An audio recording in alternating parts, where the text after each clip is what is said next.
आज हम करने वाले हैं class 7th unit 1 learning together का chapter the day the river spoke, दिन जब नदी बोली। उससे पहले हमारे पास कुछ एक्टिविटीज़ हैं, तो आइए उन्हें देख लेते हैं। Close your eyes and quietly listen to the sound around you for a minute. अपनी आंखें बंद कीजिए और शांति से अपने आसपास की आवाज़ों को सुनिए। उस पर बेस्ड एक क्वेश्चन है हमारे पास, are they trying to tell you something? क्या वो आपसे कुछ कहना चाहती हैं? तो देखिए, जो भी आवाज़ें हम अपने आसपास सुनते हैं, चाहे वो पक्षियों के चहचहाने की हो, हॉकिंग कार्स की हो, वो सारी आवाज़ें हमसे कुछ डायरेक्टली नहीं कहती हैं, लेकिन उन आवाज़ों को सुनकर हम कुछ ना कुछ मीनिंग ज़रूर निकाल सकते हैं। जैसे कि ट्रैफिक में फंसी हुई कारें जब हॉन्क करती हैं, तो उनका मतलब होता है कि वो अर्जेंसी में हैं। जो उनमें लोग बैठे हैं, पैसेंजर्स बैठे हैं, उनको कोई अर्जेंसी है, इसलिए वो हॉन्क कर रहे हैं। सुबह सुबह पक्षियों का चहचहाना एक अलार्म की तरह काम करता है हमारे लिए। वो कहना चाहते हैं हमसे कि अब सुबह हो गई है, जागो। तो हम इस आंसर को लिख सकते हैं, although they didn't directly tell anything to us, we convey different meanings based on the intensity of their sound, such as the sharp honking of a car, the chirping of birds in the morning, acting like an alarm to wake up, and the sweet and sleepy voice of the cuckoo, कोयल की मीठी और मधुर आवाज़ जिसको सुनकर हमारा मन गदगद हो जाता है। तो ऐसी कई सारी आवाज़ें हैं जो हम अपने आसपास सुनते हैं, लेकिन उनका कोई डायरेक्ट मीनिंग नहीं होता। डायरेक्ट वो हमसे कुछ कहती नहीं है, लेकिन हम उनका कोई ना कोई अर्थ ज़रूर निकाल सकते हैं। सेकंड क्वेश्चन है, do you think the things around you also listen to you all day long? तो देखिए, अब जो भी निर्जीव वस्तुएं हमारे आसपास हैं, चाहे वो दीवारें हों, कार्स हों, पेड़ हों, नदियाँ हों, वो सभी हमें सुन नहीं सकती हैं। लेकिन क्योंकि हम उस एनवायरनमेंट में रहते हैं, तो हम ऐसा एज्यूम कर सकते हैं कि वो हमें सुन रही हैं, वो हमारी विटनेस हैं। हम जो भी कर रहे हैं उसको देखने वाला कोई ना कोई है। आगे चलते हैं। अब लिखा है, Janvi was a bright young girl who lived with her parents and 3 brothers in a coastal village in India. Her parents worked hard on the farm. She had a dream. तो यहाँ बोला गया है कि जानवी जो है वो एक बड़ी ही होशियार लड़की है, छोटी बच्ची है, एक होशियार लड़की है, जो अपने माता पिता और 3 भाइयों के साथ एक कोस्टल विलेज में, एक भारत के एक कोस्टल विलेज में रहती है। कोस्टल का मतलब है समुद्र तट के किनारे बसा हुआ गांव। Her parents worked on the farm, उसके माता पिता जो हैं वो खेतों में काम करते हैं। शी हैड अ ड्रीम, और उसका एक सपना है। तो हमसे आगे पूछा गया है, what could that dream be? तो उसका वो सपना क्या हो सकता है? तो देखिए, अब ये इमेजिनेशन बेस्ड क्वेश्चन है आपकी। आप चाहें तो इसके अलग अलग कई आंसर लिख सकते हैं। जैसे कि उसका सपना हो सकता है अच्छी एजुकेशन प्राप्त करना, या वर्ल्ड को एक्सप्लोर करना। वो दूर दूर जाकर घूमना चाहती हो, नए नए लोगों से मिलना चाहती हो।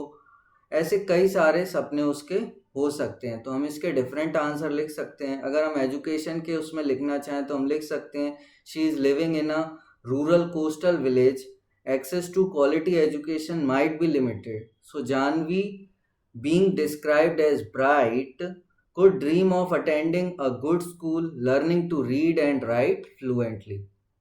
How could she make her dream come true? तो वो कैसे अपना ये सपना सच करेगी? अब अगर उसे कुछ अच्छी एजुकेशन प्राप्त करनी है, कहीं दूर जाकर पढ़ना है, साइंटिस्ट बनना है, डॉक्टर बनना है, तो वो क्या करेगी? वो बहुत हार्ड वर्क करेगी उस चीज़ को प्राप्त करने के लिए। ठीक है, बहुत मेहनत से दिल लगाकर पढ़ेगी। If there is school nearby, she could focus on her studies, ask questions, and make most of any educational opportunities available. She might even seek out books or other learning resources. तो वो क्या करेगी? वो बहुत मेहनत करेगी, जो भी उसको अवेलेबल हो सकेगा वो रिसोर्सेज को इकट्ठा करने की कोशिश करेगी और दिल लगाकर पढ़ाई करेगी, जिससे उसका सपना सच हो सके। What is your dream? What can you do to make your dream come true? आपका सपना क्या है और आप उसके लिए क्या करेंगे जिससे कि आपका सपना साकार हो सके। तो ये एक इमेजिनेशन बेस्ड क्वेश्चन आपके लिए है जो आपको करना है। अब कहानी की तरफ चलते हैं। तो देखिए यहाँ पर ये बैठी हुई है जानवी, ठीक है, इसी पर बेस ये कहानी है हमारी। तो आइए शुरू करते हैं। A big bright tear splash down her nose and another, a kingfisher swept down its wings an arrow of blue in the sunlight, and a green lizard slithered down to the river's edge to bask in the sun. तो यहाँ हमसे कहा गया है कि जानवी जो है वो एक नदी के किनारे बैठी हुई है, जैसा कि हम यहाँ देख रहे हैं। यहाँ एक किंगफिशर है, एक लिजर्ड है और पीछे पैरट दिख रहा है और कुछ बांस के झुंड दिख रहे हैं हमें।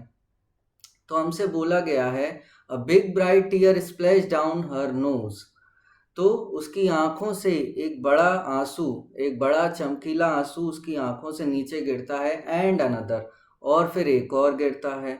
ऐसे उसके आंखों से आंसू बह रहे हैं। अ किंगफिशर स्वेप्ट डाउन, अ किंगफिशर स्वेप्ट डाउन, तो एक किंगफिशर, नीलकंठ जिसे कहा जाता है, वो क्या कर रहा है, वो नदी में छलांग लगा रहा है, नीचे की तरफ जा रहा है ताकि वो मछली पकड़ सके। Its wings an arrow of blue in the sunlight, सूरज में, सूरज की रोशनी में उसके जो पंख हैं वो एक नीले एरो यानी तीर के समान चमक रहे हैं।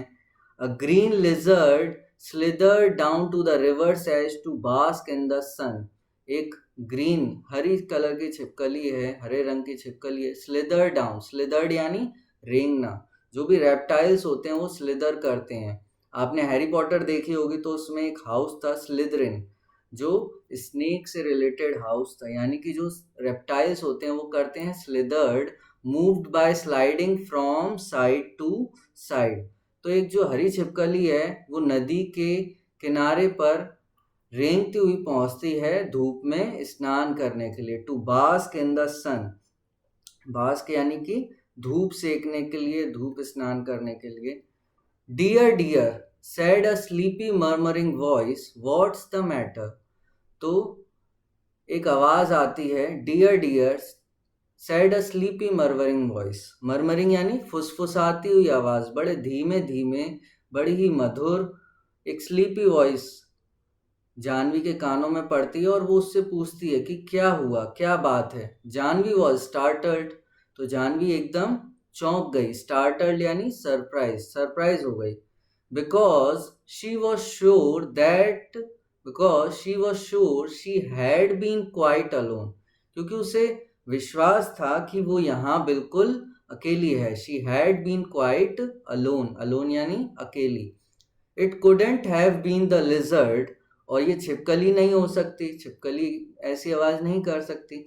And the Kingfisher was up in the thicket of bamboo eating the fish it had cot, और जो नीलकंठ है, ये नीलकंठ जो है वो भी नहीं हो सकता, क्योंकि उसने जो मछली पकड़ी है वो उसे बैठकर, जो बाम्बू के झाड़ हैं, पीछे जो झाड़ियां हैं, ये यहाँ पर बैठकर वो अपनी वो मछली खा रहा है। Eating the fish it had caught, it couldn't be the parrots, और ये तोते भी नहीं हो सकते, because parrot shrieked and this was such a sleepy voice, क्योंकि जो तोते होते हैं उनकी चीखती हुई आवाज होती है, थोड़ी हाई पिच्ड वॉइस होती है, यहाँ लिखा हुआ है made a high pitched sound, एक हाई पिच्ड साउंड होती है। And this was such a sleepy voice, और ये एक बड़ी ही मधुर मीठी आवाज थी। शी लुक्ड अराउंड हर, उसने अपने चारों तरफ देखा।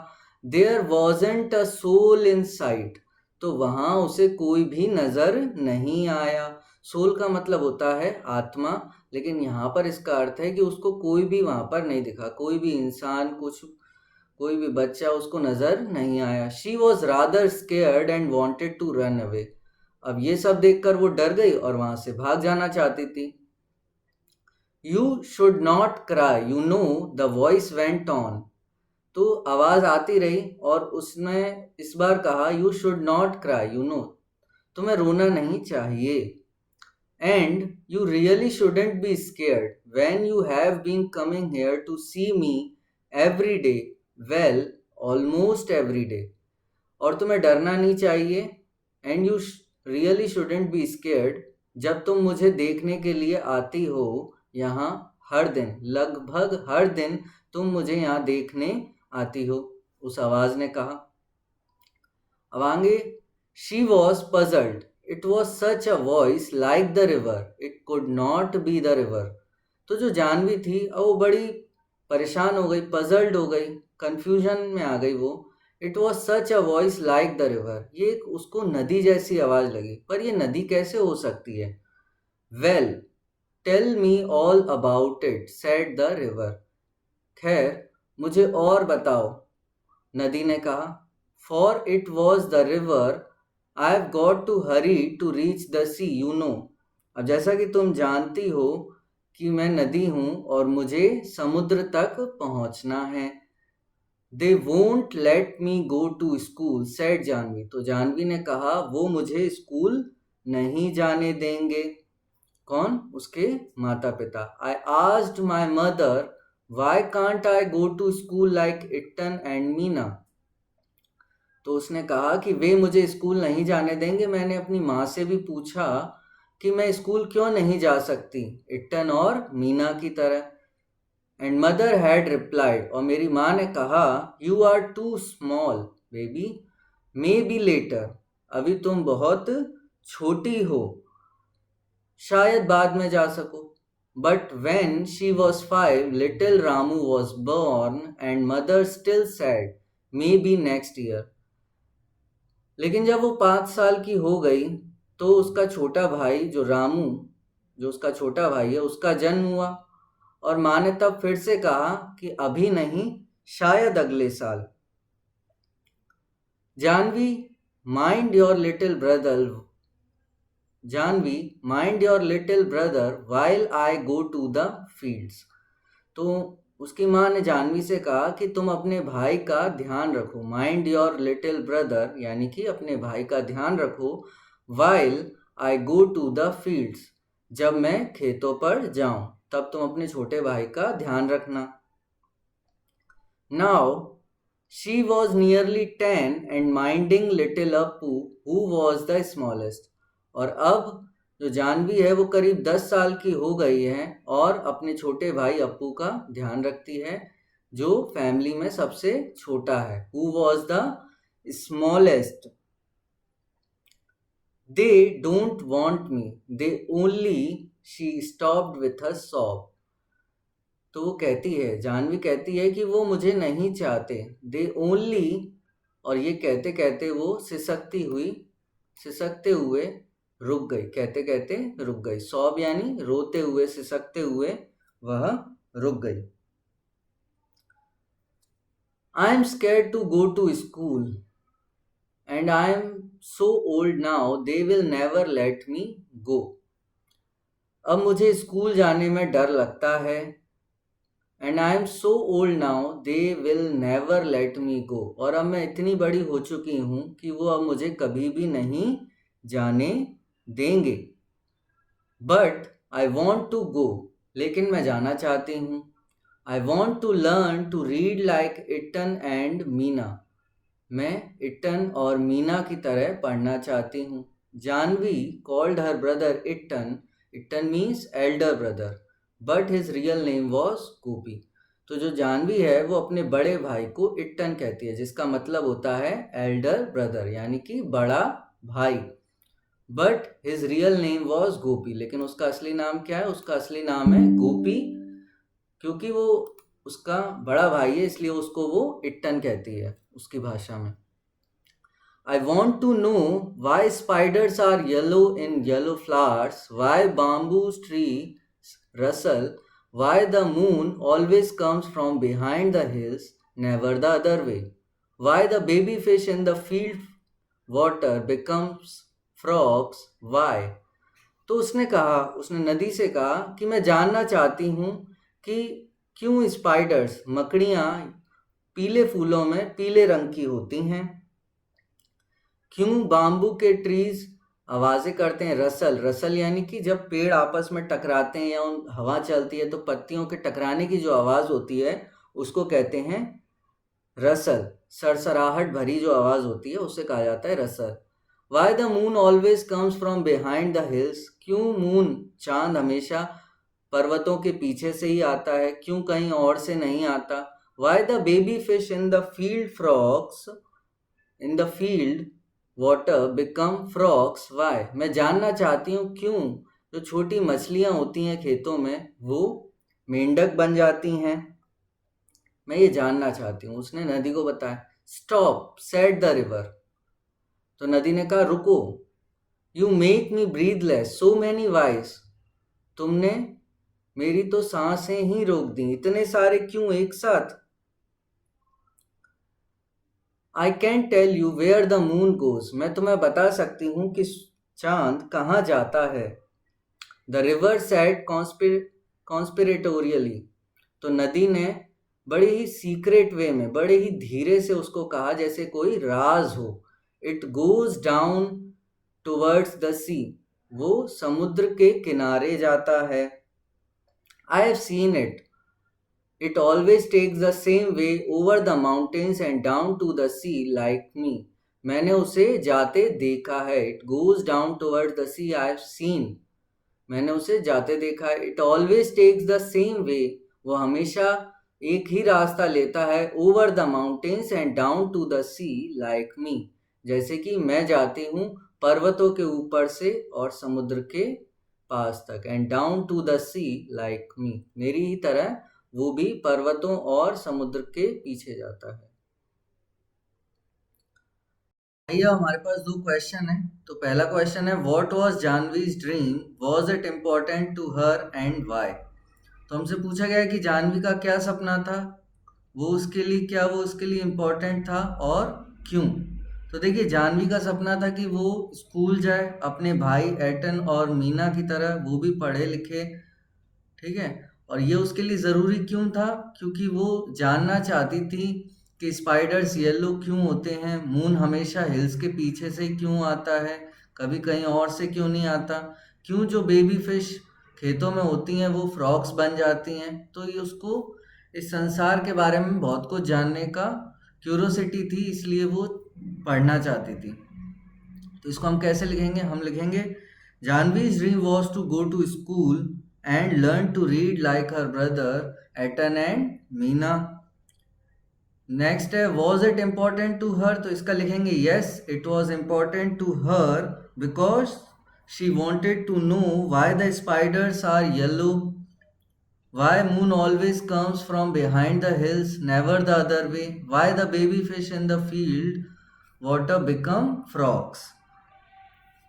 ओके तो ये था इस क्वेश्चन का आंसर। सेकंड क्वेश्चन है do you think the river can help her in fulfilling her dream, how.